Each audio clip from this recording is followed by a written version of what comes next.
왜 이 성탄절하면 예수님이 탄생한 날이거든요. 왜 하나님 인간의 몸을 가지고 세상에 오셨을까? 그겁니다. 예수님은 만물을 통치하는 하나님이십니다. 하나님 인간의 몸을 가지고 성육신이라고 그럽니다. 세상에 오셨습니다. 바울이 로마 감옥에 있으면서 빌립보 교인들에게 전하는 빌립보 2장 말씀에 모든 일에 허영과 다툼으로 하지 말고 뜻을 합하여 한 마음을 가지고 예수님의 마음을 품어라 그랬습니다. 예수님의 마음, 우리 성탄절날 예수님의 마음 갖는 여러분 되시기 바랍니다.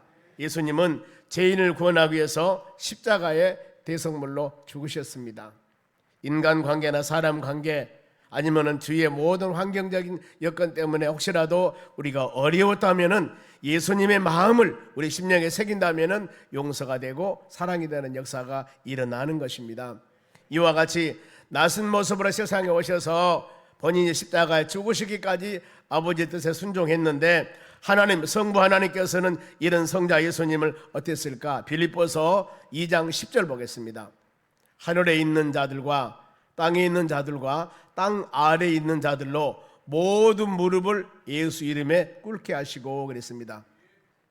이와 같이 세상에 오셔서 모든 영광 버리고 세상에 오셔서 그 하나님의 뜻에 순종하면서 십자가 죽으시면서 이 고통당하면서 모든 죄인들의 죄를 대속하신 그 예수님, 그 예수님을 하늘에 있는 자들과 땅에 있는 자들과 땅 아래에 있는 모든 자들이 그 예수님께 예수 이름으로 무릎을 꿇게 하고 그런 놀라운 역사를 주셨습니다. 우리는 이걸 깊이 생각하면서 이 시간도 우리 심령에 어떤 상황 가운데서도 오직 예수님만 바라보는 여러분이 되시기 바랍니다. 그러면은 본문의 3절 말씀을 읽었습니다. 예수님께서 하늘에서 높고 높은 보좌를 버리고 이 땅에 오신 것, 예수님이 탄생한 이유, 왜 그런 뜻을 행하셨을까? 예수님의 세상에 오신 목적입니다. 본문의 38절 상반절 한번 보겠습니다.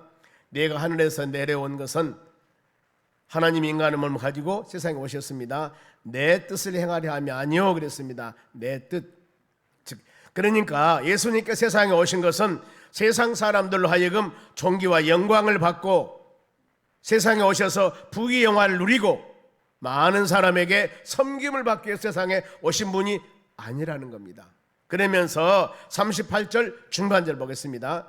나를 보내시니 뜻을 행하려 함이니라 그랬습니다. 나를 보내시니 뜻, 바로 성부 하나님께서 성자 예수님을 세상에 보냈습니다. 보낸 뜻, 아버지의 뜻입니다. 그 뜻을 이 세상에서 방황하고 있는 심령들에게, 그 잊어버린 영혼들, 낙심과 좌절 중에 있는 그 영혼들에게, 온갖 질병과 고통 중에 있는 그 영혼들에게, 세상에서 멸시받고 천대받는 그 영혼들에게 더 나가서 수고하고 무거운 짐진 자들을 다 내게로 오라, 다 내게로 오라, 모든 심령들 다 내게로 오라. 그러면서 이들을 찾아가서 회복시키기 위해서 예수님은 세상에 오셨습니다. 우리는 모든 구원받는 성도들도 마찬가지지만은 하나님의 교회가 십자가를 세우고 하나님의 모든 교회들은 하나님의 뜻을 이루어야 됩니다. 여러분의 삶도 동일합니다. 사업장이나 가정이나 직장이나 모든 삶 가운데 우리는 내가 노력해서 힘쓰고 애쓰고 살아간 것 같지만은 우리는 그 살아가는 모든 것들이 큰 의미에서는 하나님의 뜻을 이루는 삶이 되어져야 합니다. 이랬을 때 우리 주님이 긍휼히 여기시고 놀라운 은혜를 내려주실 줄로 믿습니다. 누가복음 19장 10절 말씀 봅니다. 인자가 온 것은, 예수님이 세상에 오신 목적입니다. 잃어버린 자를 찾아 구원하기 위해서 오셨다 그랬습니다. 세상에 잊어버린 자입니다. 그래 우리는 이 말씀을 통하여서 마음으로 결단해야 됩니다. 길을 잃고 방황하는 영혼들 찾아가서 복음을 증거해야 됩니다. 예수는 그리스도요, 살아계신 하나님의 아들입니다. 예수님은 구세주인데 그 예수님은 하나님의 아들이라는 겁니다. 그 예수를 믿으면 구원받고, 예수를 믿으면 영생 얻고, 예수 믿으면 모든 죄가 아무리 많은 죄를 졌다 하더라도 예수 이름으로 자백하고 고백하면 제삼 받는 은혜를 하나님이 주셔요. 우리는 이런 은혜, 이 복음의 나팔을 불어야 됩니다. 강하게 복음의 나팔을 만민들에게, 예수는 그리스도요, 살아계신 하나님의 아들입니다. 예수 안에서만이 우리 모든 인생의 복된 삶이 있음을 강하게 납볼 수가 되어서 증거해야 되는 것입니다. 이것이 하나님의 교회의 사명입니다. 이것이 구원받는 모든 성도들의 사명입니다. 혹시라도 우리 자신들이 직장이나 모든 사업장이나 일터에 생활하면서 우리 입술을 벌려서 예수는 그리스도요 살아계신 하나님의 아들이라고 증거하지 못한다면 담대함을 주시라고 기도하시기 바랍니다. 아버지 하나님, 내가 믿는 예수, 나와 함께 하신 예수님 담대함을 주시옵소서. 그 예수 누구든지 믿기만 하면 구원과 영생을 얻는 것인데 이걸 나만 믿고 하나님의 나라 천국 소망하며 할렐루야 아멘하며 춤출 것이 아니라 모르는 사람에게 찾아가서 담대하게 증거하는 믿음의 사람들이 되어져야 합니다. 복음 안에서 예수 그리스도 안에서만이 마음의 평안함과 삶의 자유함이 있습니다. 세상 모든 제약으로부터 참된 자유함이 있음을 우리는 전해야 하는 것입니다. 그러면은 이 하나님의 아버지의 뜻이 무엇인가 구체적으로 하나 봅니다.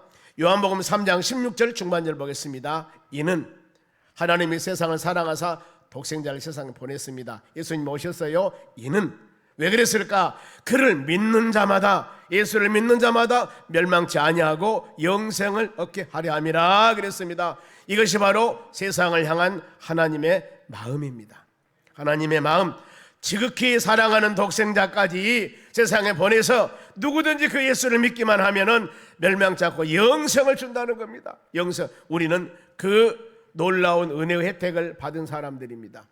예수를 믿고 구원받는 하나님의 자녀이기 때문에 이 성탄절날 하나님께 경배하며 찬양하며 가족 단위로 예배드릴 수 있는 것, 이것이 바로 하나님께서 우리에게 주는 놀라운 하나님의 사랑이라는 겁니다. 이 은혜를 알지 못한 사람은 어제 저녁에 코가 삐뚤어지도록 마시고 부시고 하고 아침에 일어나지도 못했을 거예요. 우리는 어제도 예배 드리고 난 후에 바로 성탄 2부 행사로 찬양하고 율동하고 즐거운 시간 보내고 또 이렇게 오늘도 예배 드리는 이 모습, 하나님의 은혜입니다. 만일에 하나님이 여러분들을 선택하고 은혜 주지 아니었다면 세상 사람들과 똑같이 코가 삐뚤어져 있을 거예요. 옆 사람에게 주님의 은혜 감사하십시오. 그러죠. 이 하나님의 거룩한 성전에서 예배드리며 찬양한 것이 하나님의 은혜입니다. 이것이 뭔 말인지 모든 사람 모를 거예요. 그러나 세상에서 많이 마셔보고 먹어보고 살았던 사람들은 그 말이 그 말이구나 하는 것을 알게 될 거예요. 우리는 은혜는 깨달아야 됩니다. 하나님의 세상을 얼마나, 하나님 우리를 얼마나 사랑한 줄 아십니까? 로마서 5장 8절입니다. 우리가 아직 죄인되었을 때 그리스도께서 우리를 위해서 죽으심으로, 예수님 우리 죄를 십자가 죽으셨습니다. 하나님께서 우리에 대한 자기의 사랑을 확신 보여주었습니다. 하나님이 여러분들을 얼마나 사랑한 줄 아십니까? 돈 몇 푼 주는 것이 아닙니다. 어떤 사업장, 직장, 일터 이거 아름답게 세워나가는 것 물론 이것도 중요하지만 더 중요한 것, 우리 같은 사람, 부족하고 연약하고 세상에 찌들리는 이런 사람을 사랑하사 죄 없는 독생자 예수님 세상에 보내서 십자가에 죽게 하고 우리 모든 심령들을 그 예수 믿음을 통하여 영생의 복을 받았으니 이것이 하나님께서 여러분들을 사랑하는 증표라는 겁니다. 이런 사랑을 받고 우리는 살아가고 있습니다. 그때마다 자로나 우로나 치우치고 내 자신이 잘못된 죄악이 있다 하더라도 하나님 몽둥이 가지고 와서 우리를 책망하거나 우리를 때리거나 우리가 어려움 주지 아니하고 하나님은 인내하시면서 내 사랑하는 자녀들아, 언젠가는 네가 회개하고 돌아올 줄 알면서 그런 마음 가지고 인내하고 기다리십니다. 베드로후서 3장 9절 보겠습니다. 주의 약속은 어떤 이들이 더디다고 생각하는 것 같이 더딘 것이 아니라 오직 주께서 너희를 대하여 오래 참으사, 하나님의 참으십니다. 아무도 멸망하지 않고 다 회개에 이르기를 원하느니라. 이 말씀 잘 한번 묵상해 보시기 바랍니다. 하나님이 그때 믿음의 자녀들이 아니면 자로나 우로나 치우쳤을 때 하나님의 징계하고 채찍하고 매를 때렸다면은 우리는 온전하지 못합니다. 하나님은 하나님의 구원받는 믿음의 자녀들이 때에 따라서 자로나 우로나 치우치고 세상에 빠지고 하나님 보시기에 합당하지 못한 일을 할 때도 우리 하나님은 오래 참으시고 계십니다. 하나님은 참으시고 계세요. 때에 따라서는 아마 눈물을 흘리실지도 모릅니다. 내 사랑하는 자녀야, 내가 너를 위해서 내 독생자 아들 가장 십자가에 죽게 하고 그 값으로 너를 샀는데, 너를 구원해 주는데 그 은혜 마음에 새기면서 온전히 믿음으로 복음의 나팔수가 되어 살아가야 되는데, 지금 입술로서는 주여 주여 하면서 살아가는 삶의 모습은 그것이 아니었을 때 하나님은 어때요? 오래 참으사, 그래도 오래 참으사 멸망하지 아니하고, 여러분들 멸망시키지 아니하고 회개하며 돌아오기를 기다리고 계신다는 것입니다. 이것이 여러분 하나님의 사랑입니다. 가끔 그런 여러분 마음을 가질 때가 있습니다. 아니, 저렇게 나쁜 짓을 하고 저렇게 못된 짓을 하는데 하나님이 안 계신가 봐. 저 정도면 하나님께서 매를 때리든가 징계를 해서 꼼짝 못하도록 만드실 것만도 하는데 하나님 그대로 놔두거든요. 왜 그러신지 아십니까? 하나님이 회개하고 돌아오기를 참고 기다리고 계십니다.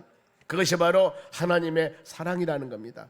아버지의 뜻은 성도들이 멸망하거나 죽음을 원치 않습니다. 주 안에서, 예수 그리스도 안에서 영원한 생명, 영생을 얻는 것입니다.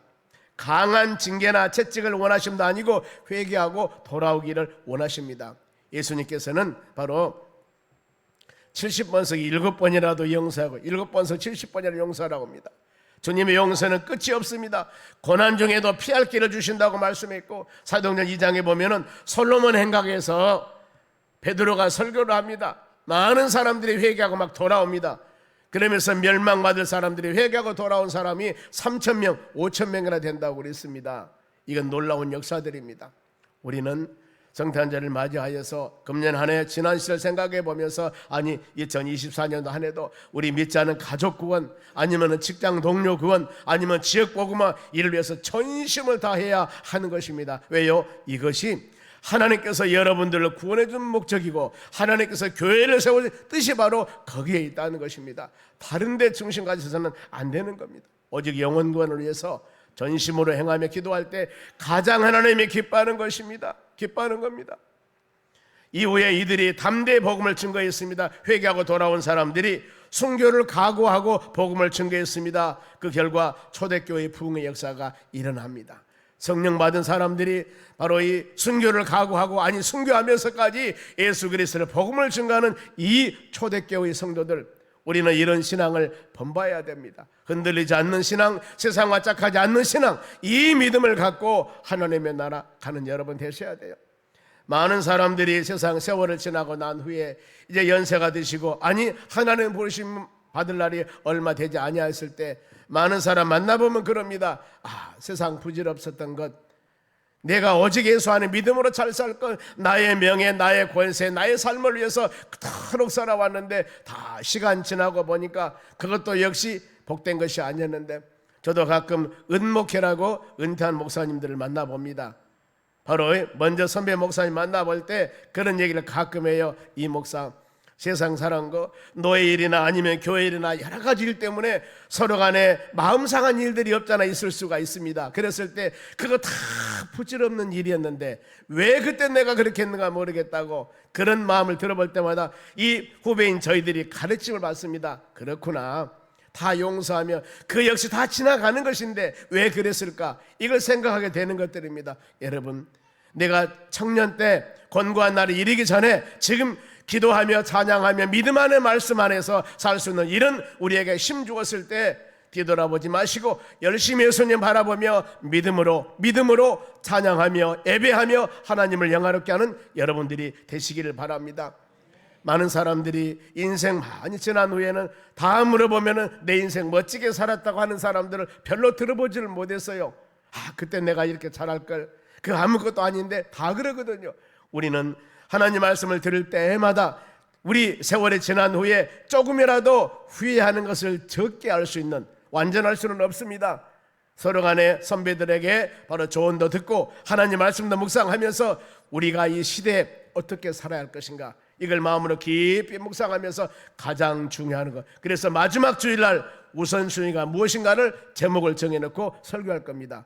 마지막 송년 예배 때 우선순위가 무엇인가, 여러분 내 인생에 가장 먼저 할 것이 무엇인가, 이것을 바로 송년 예배로 드리고 한 해를 마치려고 합니다. 여러분 잘 돌아보시면서 우리가 살아온 것들을 한번 생각해 보시기를 바랍니다.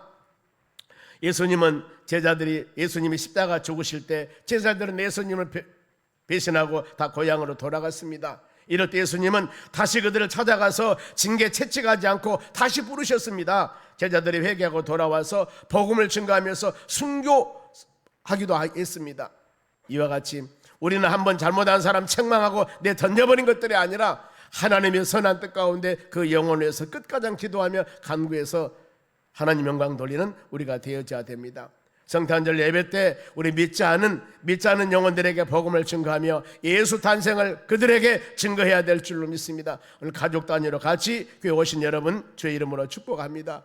우리는 낙심하지 말고 인내하면서 성령의 도우심을 받아서 예수 믿음으로 통하여서 구원 영생 받음을 확신 갖고 만민들에게 증거해야 됩니다. 다른 게 없습니다. 그럼 예수님을 통한 하나님의 뜻 39절 상반절 보겠습니다. 나를 보내신 이 뜻은 내게 주신 자 중에 하나도 잊어버리지 아니하고 그랬습니다. 하나님께서 우리에게 맡긴 영혼들이 있습니다. 하나도 잊지 말라. 잊지 말라 그 말은 실망, 실족, 사라짐 뜻이 있습니다. 하나님께서 믿음의 자녀들을 교회에 보내셨습니다. 그런데 이 교회에서 무엇인가 마음에 들지 않고 인간관계에 온전하지 못해서 교회를 떠나거나 실족하는 사람들이 있습니다. 가끔 전도하다 보면은 이런 얘기를 해요. 나 예수 믿는 사람 싫어. 나 교회가 싫어. 이런 분들 왜 그랬을까? 믿음의 사람으로 하나님의 교회로부터 뭔가 모르게 실족, 실망당했습니다. 성경 뭐라고 합니까? 나를 보내신 이 뜻은, 아버지의 뜻은 내게 주신 자 중에 한 사람도 하나도 잃어버리지 않게 실족이나 실망하지 않게 하는 것이 하나님의 뜻입니다. 우리는 그러면은 이 성탄 예배를 통해서 혹시라도 내 언어나 내 행동이나 내 어떤 잘못함을 통하여 다른 성도가 바로 실망하고 좌절해서 예수를 떠나지 않았는가 한번 생각해 보는 겁니다. 왜요? 예수님은 절대 그러지 말라고 그랬습니다. 하나님의 뜻이 나로 하여금 다른 사람 상처받게 해서는 안 된다는 겁니다. 마가복음 9장 42절입니다. 만일에 나로 하여금 다른 사람을 상처 줬을 때 우리 한 목소리로 시작. 또 누구든지 나를 믿는 이 작은 자 중 하나라도 실족하게 하면 차라리 연자 맷돌을 그 목에 매어 바다에 던져지는 것이 나으리라. 시골에 가면 맷돌 있지 않습니까? 맷돌, 그보다 큰 맷돌이 연자 맷돌입니다. 이것을 바로 이 목에 달아서 바다에 던져버린다 그 말입니다. 절대 살 수가 없습니다. 누구? 나로 하여금 다른 사람을 실족, 시험에 들게 하고 예수를 떠나게 하고 이런 일을 한 사람. 그럼 어때야 되겠습니까? 우리는 서로 세워나가야 됩니다. 용서하고 이해해야 됩니다. 사랑해야 됩니다. 이것이 그리스도 안에서 믿음의 사람들이 할 일이지, 혹시라도 나 때문에 어떤 사람이 상처받고 어려움 당한다면 이렇게 주님이 책망한다고 그래요. 연자맥돌 메고 바다에 던져버린다고 했습니다. 우리는 절대 이러지 말라는 것을 지금 우리에게 가르쳐주고 있습니다. 서로 간에 손에 손을 잡고 힘들고 지치고 어려운 그 우리 믿음의 자녀들이 있으면 이들을 위해서 간절한 마음으로 기도하고 간구하여서 손에 손을 잡고 위로하여서 세워나가는 여러분들이 되시기를 바랍니다. 그런가 하면 우리 예수님을 통한 하나님의 뜻 39절 하반절입니다. 마지막 날에 다시 살리는 이것이라. 하나님은 모든 영혼을 살리기를 원합니다. 육신이 힘들 때 서로 위로하고 신앙적으로 힘들 때 서로 기도해 줘야 됩니다. 영혼을 살리는 수단이 있습니다. 여러분, 우리가 영혼이 힘듭니까? 영혼이 살리는 수단, 제일 먼저 영혼을 살리는 수단은 예배입니다. 예배. 왜냐하면은 예배는 바로 하나님, 여러분 이 시간도 마찬가지로 예배 드리면서 하나님 말씀을 묵상합니다. 찬양합니다. 기도합니다. 예배는 이 하나님 말씀을 듣기 때문에 로마서 10장 17절에도 믿음은 들음에서 난다, 성장된다고 그랬습니다. 우리의 신앙이 성장되기 위해서는 끊임없이 예배를 통하여서 말씀을 들어야 됩니다. 바싹 마른 바로 이 화초가 있습니다. 바싹 마른 나무가 있는데 여기에다가 이제 죽어가요. 물을 주면 새파랗게 살아납니다. 그런데 물을 주지 않으면 말라버립니다. 내 영혼이 메말라 있을 때, 내 영혼이 시험당하 있을 때, 내 영혼이 힘들어할 때 우리는 하나님의 말씀인 영의 양식을 내 심령에 먹고 내 배에 채워야 됩니다. 찬양을 통하여서 우리 신앙을 회복하셔야 됩니다. 예배만 참석한다면, 열린 마음으로 하나님 말씀만 받는다면 우리의 신앙은 쑥쑥 성장하는 역사가 일어날 줄로 믿습니다. 시편 19편 7절 상반절 보겠습니다. 여호와 율법은 하나님 말씀이에요. 여호와 율법은 완전하여 조금 더 흠이 없습니다. 하나님 말씀이기 때문에 영혼을 소생시키며 그랬습니다. 우리 영을 자라게 하는 것, 영을 자라게 하는 것, 신앙이 성장하는 것, 이것은 바로 말씀을 듣는 것입니다. 예배를 통하여 말씀을 듣는 것입니다. 이를 통하여 여러분 신앙이 쑥쑥 성장합니다. 그리고 찬양을 통해서 영혼을 산다. 우리 찬양 참 중요합니다. 많은 사람 다 좋아합니다. 세상 말로 노래 싫은 사람이 있습니까? 음치도 노래는 못하지만 가사는 다 좋아하고 듣기는 다 좋아합니다. 사람은 그렇게 되어 있습니다. 찬양은 여러분 신앙 회복에 저는 불쏘시개라고 생각을 합니다. 찬양할 때 악신이 물러갑니다. 찬양할 때 영적 전쟁에 승리합니다. 찬양할 때 10편 20편 3절 말씀 보면은 이스라엘 찬송 중에 계시는 여호와라 그랬습니다. 믿음의 자녀들이 찬양할 때 하나님이 함께 하신다니까. 그리고 전도는 영혼을 살립니다. 내 영이 살고 전도할 때 내 영도 살지만은 죽은 영도 살리는 역사가 일어납니다. 복음을 증거하면은 누이 좋고 매부 좋고입니다. 우리는 이와 같이 이 귀한 사역들을 전심을 향하여 생하는 여러분 되시기 바랍니다. 성탄절기에 이런 마음 가지셔야 됩니다. 그리고 예수님을 통한 하나님의 뜻 40절 마지막 절 보겠습니다. 40절 내 아버지의 뜻은 아들을 보고 믿는 자마다 영생을 얻는 이것이라. 마지막 날에 내가 다시 살리리라 하시니라 그랬습니다. 누구든지 모든 사람 바로 이 혈색 관계없습니다. 유색인이 됐건 무색인이 됐건 잘난 사람이 됐건 못난 사람이 됐건 남녀노소 바로 모든 것 관계없이 누구든지 예수 그리스도를 믿기만 하면은 여러분 영원한 생명을 얻습니다. 예수를 믿기만 하면 구원받습니다. 예수님은 양들은 문이라고 했습니다. 생명은 떡이라고 했습니다. 예수님만이 길이고 예수님만이 진리고 예수님만이 생명입니다. 우리는 영생이란 영원한 생명의 삶입니다. 멸망치 않고 살아가는 겁니다. 그러면은 영생을 얻는 법이 무엇일까? 영원한 생명을 얻는 것이 요한복음 17장 3절 보겠습니다. 요한복음 17장 3절 방송실. 자, 영생은 곧 유일하신 참 하나님과 그가 보내신 자 예수 그리스도를 아는 것이라 그랬습니다. 요한복음 17장 3절입니다. 영생은 곧 유일하신 참 하나님과 그 보내신 아들 예수 그리스도를 아는 것.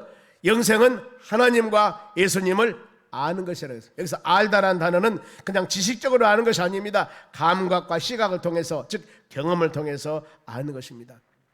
입술로 주여 주여 하는 그런 것들이 아니라 진실로 인격적으로 예수님을 만나고 주의 은혜가 마음에 새기고 하나님의 성령이 함께 하심을 통하여 바로 고백하는 우리 신앙 고백입니다. 그러면은 성령을 통한 믿음으로 살아가는 삶은 요한복음 6장 47절 말씀 보면은 진실로 진실로 너에게 이르노니 나를 믿는 자는 영생을 가졌다고 말씀을 합니다. 우리가 사는 세상은 두 세상입니다. 육신의 몸을 가지고 사는 이 세상이 있습니다.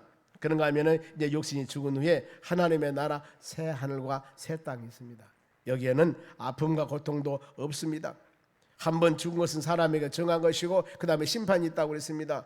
여러분 우리는 영생입니다. 이 세상에서 영원한 바로 이 예수 그리스도 믿음을 통하여서 이 세상에서 이 고통과 어려움이 있다 하더라도 믿음을 통하여 영원한 하나님의 나라 소유한 믿음의 자녀들입니다. 아무리 세상에서 부귀영화를 누리고 산다 할지라도 예수 믿지 않으면 지옥에 간다는 거예요. 구더기도 죽지 않고 불도 꺼지지 않은 영원한 그곳, 여러분 예수 믿는 자들이 가는 곳. 마태복음 25장 46절 봅니다. 그들은 영벌에, 믿지 않은 자들은 영원한 형벌에 들어갑니다. 그러나 의인은, 예수 믿는 자들은 영생, 영원한 하나님의 나라에서 들어가게 하시느니라. 우리는 영생 얻는 믿음의 자녀들입니다.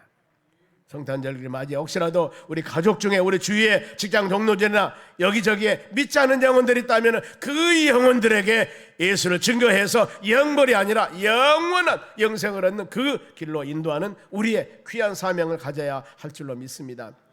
세상에 바로 사랑하는 부모, 형제, 직장 동료들 참 많습니다.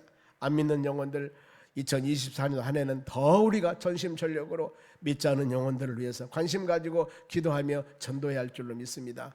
이것이 하나님께서 우리를 하여금 가장 원하고 바란 일들입니다. 예수님이 이 땅에 오심 바로 영혼을 살리기 위해서 오셨습니다. 마가복음 1장 38절 이르시되 우리가 다른 가까운 마을로 가자. 거기서 전도하리니 내가 이를 위해서 왔노라. 예수님께서 무엇 때문에 한다고 했습니까? 전도하리니 내가 이를 위해서 왔노라. 예수님이 세상에 이 땅에 오신 목적은 전도하기 위한 것입니다. 믿지 않은 영혼들에게 복음을 증거하는 것입니다. 성탄절기에 이 말씀으로 마무리를 하는데 깊이 마음에 새기시기 바랍니다. 왜 주님이 세상에 오셨을까? 왜 오셨을까? 잊어버린 영혼을 구원하기 위해서 수많은 뜻이 있습니다. 사단마귀 하는 일을 진멸하기 위해서, 아니 섬김을 받아 아니라 섬기기 위해서, 속죄물로 십자가 죽기 위해서, 성도들로 하여금 풍성케 하기 위해서 이 사복음서에서 4가지 상을 말씀합니다. 그러나 우리는 가장 깊이 마음으로 새길 것, 본문의 말씀과 같이 마을로 가자, 거기서 전도하느니 이를 위해서 내가 왔노라. 예수 그리스도 성탄절, 주님이 왜 오셨을까? 믿지 않는 영혼에게 예수 복음 증거해서 그 영혼 영생 얻게 하기 위해서, 즉 전도하기 위해서 영혼 구하러 주님 오셨습니다. 그렇기 때문에 여러분 이 마음 깊이 생각하면서 성탄절 마음에 새겨서, 하나님 우리가 이 믿지 않는 영혼들 다 구원해서 이 세상에 오신 예수 그리스도 그 본뜻에 어긋나지 않도록 신실한 믿음으로 살아가길 원합니다. 이런 마음 갖고 나아갈 때 주의 은혜가 충만할 줄 믿습니다. 기도하겠습니다. 하나님 아버지 감사드립니다. 예수님 이 땅에 오신 목적, 성탄절 수많은 의미가 있습니다마는 잃어버린 자를 찾아 구원하라고 했습니다. 누구든지 예수 믿으면은 구원받고 영생 얻고 제사함 얻는다는 것을 만민에게 가르치기 위한 것입니다. 아버지, 이제 우리가 귀한 사명들을 마음에 새기면서 만민들에게 바로 이 땅에 오신 예수 그리스도를 바로 증거하여 모두 손에 손을 잡고 하나님의 나라 천국 소망하는 은혜를 내려 주시옵소서. 감사하며 예수님의 이름으로 기도하옵나이다. 아멘.